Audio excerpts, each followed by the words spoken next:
We have all become keenly aware of the differences between men and women who have cardiovascular disease. My sense is that the rules change between sexes, and we have to constantly be alert for those differences.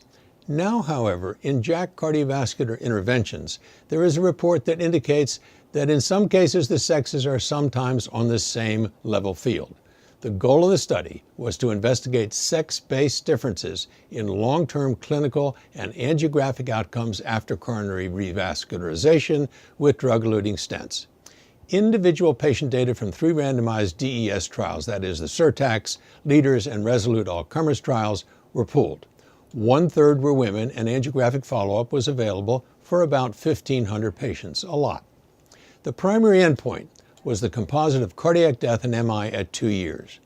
Now, there were clearly some important differences between the sexes. At baseline, women as compared with men were older, more frequently had diabetes, obesity, and hypertension, less frequently had smoking habits, previous MI, and previous surgical revascularization, and had a smaller reference diameter of the target vessel as well as lower syntax scores.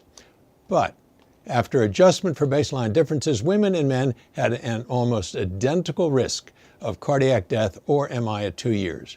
Similarly, risks of target lesion revascularization, target vessel revascularization, and definite or probable stent thrombosis were also comparable for men and women.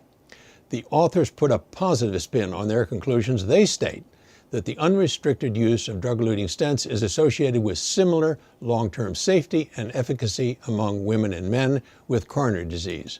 For me, it seems we have at last a study which shows parity between the sexes in long-term outcome after stenting. One less area in which I have to remember that there might be differences. I'm Peter Block, and this is a CardioSource Heart Minute.